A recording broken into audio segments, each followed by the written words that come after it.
হুম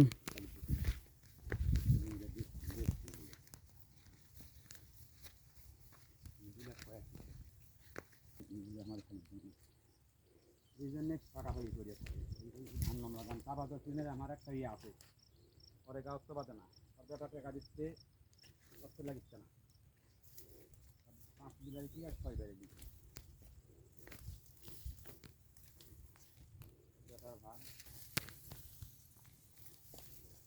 3 লাখ মিলে তা বাদে মন করে আমি প্রতিদিন একটা ফুটমুট করি যদি বাদে ঠিকানা তুলে দিই পছন্দ আমি একটু ওই মাঠটা পানি দেখে ওইখানে একদিন উপর দিয়ে যান এখানে একদিন চলে আসে যদি কাজে দেখতে পান দেখে আসে এমনি করে 3 ঘন্টা আসে